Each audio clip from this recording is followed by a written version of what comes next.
Welcome to Questions from the Closet. I'm Charlie Bird. And I'm Ben Shalati. Each episode, we discuss a question that we commonly get asked as LGBTQ Latter-day Saints. We are not trying to answer this question or come to a consensus, but simply sharing our perspectives. The question we're discussing today is, what does it mean to be bisexual? Ben and I are not terribly diverse, and we share many of the same opinions and life experiences. For example, Charlie and I both grew up in white middle-class America. However, there are some pretty big differences. For example, I was raised on a ranch, and Ben was raised in a ranch-style house. Also commonly known as a rancher. Typically, we record these podcasts from a studio, but because of the coronavirus, we are actually in different states. And we have heard that it's better to record podcasts in a closet because that way the sound doesn't vibrate as much because the clothes absorb the sound. So there's not a closet in the house I'm in that's big enough for me. So I actually made a blanket fort that I'm sitting in right now. Is it the ranch style house that you grew up in? Yes, I am in the ranch style house I grew up in with my parents. That's great. I'm coming at you from my actual closet here in Missouri. And today we have Vinnie with us. And Vinnie, where are you coming from? I am also in a closet near San Francisco, California. Perfect. We're so excited to have you on. And we're sorry to put you back in a closet. It's been a while since I've been here, but happy to be here. Yeah. So Vinnie, tell us something that you're passionate about. Passionate about creating art and creating a world that is better and different than the world that we started with. I'm a choreographer and a dancer, so I use human bodies to create things. Y'all should see me smiling. I mean, I don't have Charlie's dance moves, but I do have some of my own. I imagine you're much better than me. Different styles. Hard to compare. What style do you typically dance? Ballet, contemporary ballet. It's the one I do like professionally as my art. Beautiful. Yeah. Vinnie, can I tell a story of when you and I were roommates? Oh, absolutely. Are you going to tell the ab story? Of course. So Vinnie and I were roommates for just like 2 months. Over one summer, you were like transitioning houses. And so you stayed in an extra room in my house. And one morning I was doing ab exercises in the living room. And just to be polite, I was like, hey, do you want to join me? And I thought you would say no. And you're like, of course. So you sat down and we did these ab exercises. And by the end, I was just laying on the floor panting. And you just got up and were like, okay, I'm off to run my errands. Like you hadn't done anything because you were so fit. That's the power of a dancer. It's really just like, yeah, I don't know. It's a dancer thing. Like we don't like to be physically beat by anything. Even if we are beat, we still have to like walk away and smile. So rest assured, I felt it. Well, you pulled it off. I was very impressed. Yeah, thank you. Right. Well, today we're here to talk about what it means to be bisexual. And so first, I just want to talk a little bit about the Kinsey scale, which is actually decades old and a little too reductive. But the Kinsey scale labels sexuality on a scale of 0 to 6. And if you're a 0, you are exclusively attracted to the opposite sex. And if you're a 6, you're exclusively attracted to the same sex. And if you're a 3, you're equally attracted to both sexes. And one of the problems with the Kinsey scale is it's just really reductive and it doesn't take into account a lot of other forms of attraction, such as emotional, spiritual, and those kinds of things. But it's a common way that people used to talk about sexuality. So Charlie, where would you say you are on the Kinsey scale? This is actually funny because the first time I heard about this Kinsey scale, I was actually in a therapy session. And my therapist was explaining it to me about how there's kind of a continuum of attraction.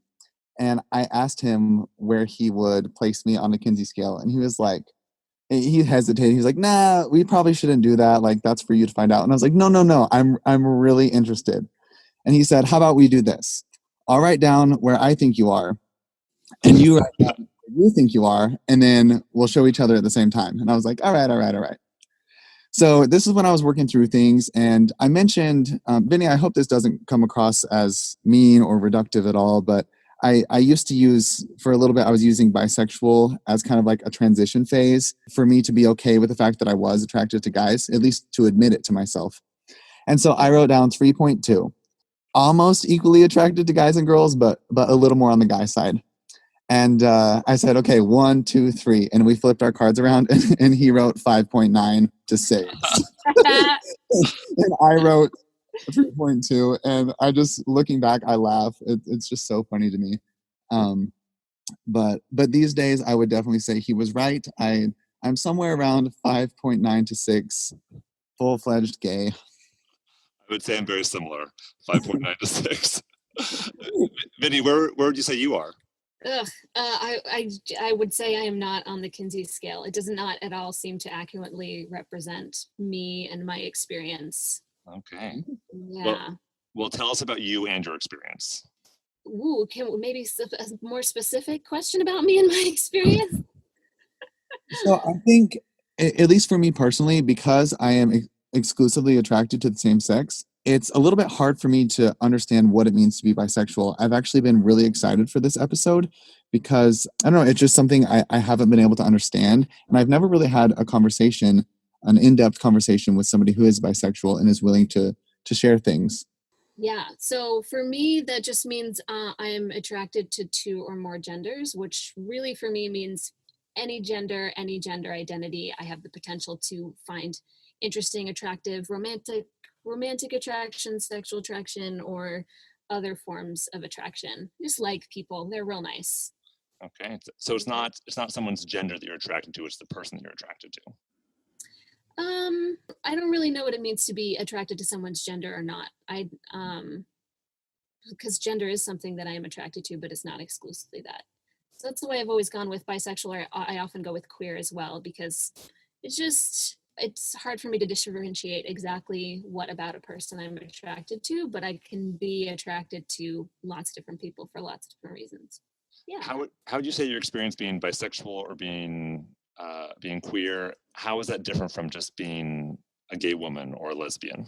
Mm-hmm. Um, I have heard a lot of, talked to a lot of lesbians about their experience, and there's a lot of ways that there are similarities and crossover. But I just still have found men attractive and other things attractive. So it's interesting because of my history. I think my religious history and upbringing, my relationships to my attraction to men versus women have been very, very different. Mm-hmm. And so that's another reason I don't like to rate myself on am I more attracted to women or more attracted to men, because it feels very different for me.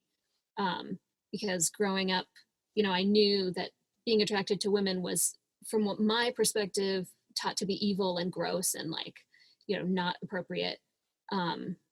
So I suppressed a lot of that. I avoided a lot of that, and I was afraid of it.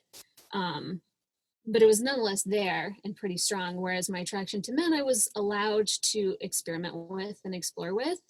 And so I don't have this feeling of constantly being longing to be with a woman, like a lot of closeted lesbians I've talked to, where they, even if they dated men, they just were always longing for a girlfriend or longing for that sort of thing. I didn't really grow up with that, but I did grow up with noticing both attractions and completely trying to shut one down and trying to give space to the other one. But in the end, it just got to a point where it didn't really work. My relationships with men didn't work very well because I was, denying and shutting down a whole part of myself. Okay. My experience is very different, but I remember there were a couple years of my life where I just prayed to have my attractions to men go away and be changed for attractions to women. And then I got to a point where I was just praying to be bisexual. I thought I can deal with not dating men or kissing men or being physical with men. I just want to be attracted to women. And then when that didn't happen, after a long time of praying for that, I said, God, just send me one woman, just one woman that I can be attracted to. And it's hard to feel like there's this part of you that you're constantly shutting off and trying to turn on this other part. Vinny, you talked a little bit about your religious upbringing and how you felt it was more proper to be attracted to men. And now you identify as bisexual. And I'm just wondering, I'm curious what you would say to someone who would say, well, why don't you just pick one and pick the easy one and only exclusively date men? Oh, yeah. Pick the easy one. I've told myself that so many times. Can't you just, yeah. So I kind of touched on it a little bit of repressing a part of your identity, no matter what, is going to lead to problems. And Mhm. it's hard to connect with people fully if you're not allowing yourself to be yourself fully. So I definitely can't just shut that off, and I tried and it didn't work. And then like even now, I think a lot of people, this is another reason I don't like the Kinsey sale, because they say like, oh, well, you know, you can still do the Mormon thing. You can still, because you're not gay enough. You're not all the way gay, Hmm. which is like, I don't like bisexuality being like a shade of gay. You're just like light gay, you know? So to you, is being bisexual more about how you view yourself than who you are dating? Yeah, I guess you could say that. There's a lot of frustration in the bisexual community where like if you're a woman and you date a man, suddenly the people think you're straight. And if you're a woman and you date a woman, then people are like, oh, she's actually just a lesbian. When neither one is true. We are bisexual. Like, and that is our identity no matter who we're dating. And that's important for us, no matter who we're dating. And I've heard what you're saying, what you're talking about described as bi erasure, that you're either not gay enough for the gay community or not straight enough for the straight community. And based on whom you're dating, you kind of lose that identity, or people view you as a certain way. What's that experience like for you? I do feel like I'm going to be erased. I do feel like I want that to be able to exist. And I think a lot of people I've encountered, which is weird for me to understand because this is my experience, but people who are gay or people who are straight have a really hard time wrapping their brain around being attracted to both. Hmm. Um, and so the world is built up that way. And even like, you know, it's obviously the world is more heteronormative, but when you go into a queer space and it talks all about gay men and lesbian women, you're like, cool, but some of us have both and you're not talking to us at all, and you're not referencing like you're sometimes especially lesbian women will treat me like uh I don't have a right to complain because I can fit in with the world because I can marry a man or I could be with a man. um and it leads a lot of bisexuals to be very more have a lot of anxiety and depression and things like that, because we just feel like I'm not allowed to complain, but Mm. nobody's talking to me and nobody's, you know, admitting at least that there are difficulties about this identity, you know. So it's like you have this perceived privilege that then leads to people invalidating you in your experience. That is a very articulate way of putting it. Yeah. What blessings have you seen that stem from your specific and unique orientation?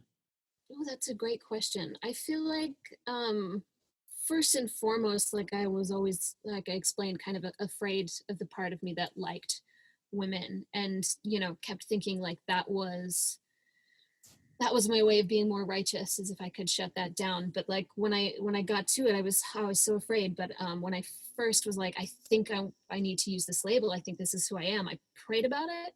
um and this is the weirdest thing, but it's the only time this has happened where I felt like I got back an answer that was like a little bit exasperated, like a little impatient, like, yes, I know, and now that you know, like, we're gonna get some work done with this. And so I felt like I explained, it affects the way I view myself and the way I can connect with people. And I think it's a real blessing to be able to connect and understand gay men and women, their experience, as well as straight men and women and their experience.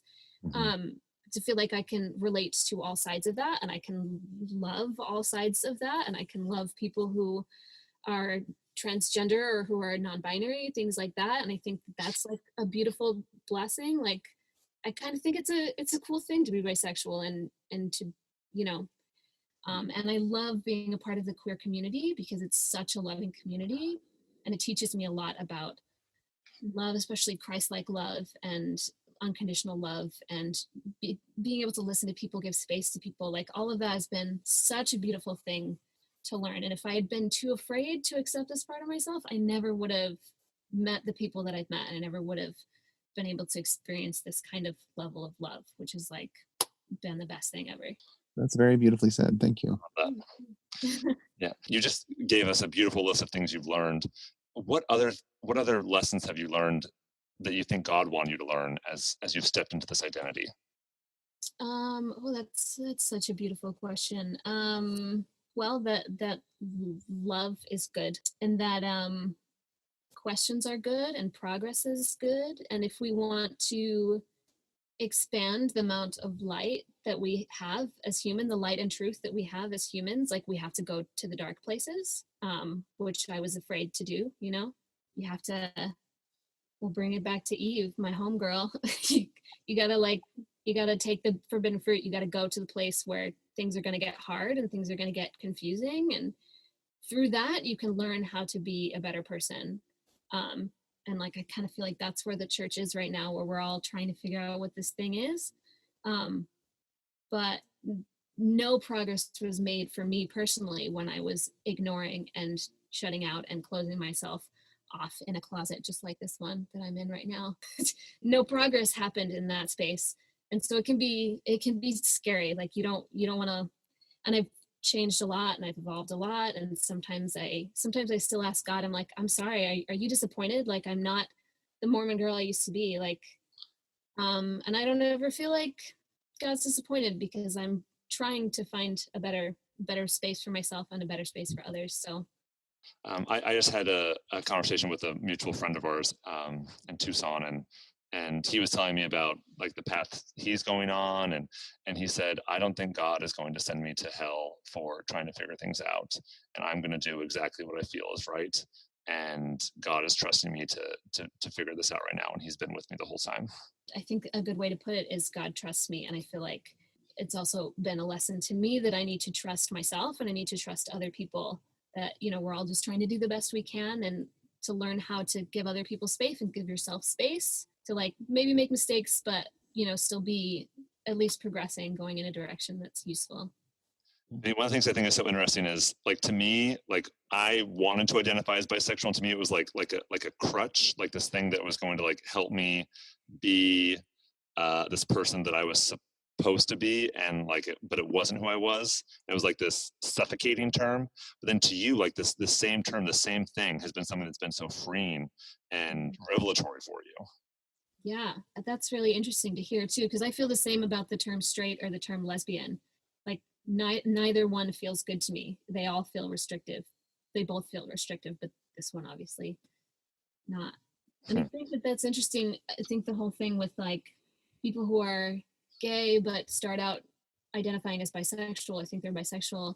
I mean, like, I think an important takeaway is like, if someone comes out to you as bisexual, even if they're wrong, even if they're hiding, even if it's a phase for them or whatever, never ever invalidate that. Never say, I don't think you're bisexual, because they might be. And, like no matter what, just validate where they are. I think sexuality, for some people is very, very clear. They're like, I know what this is. But for a lot of us, is not very clear. And it takes a long time to figure out.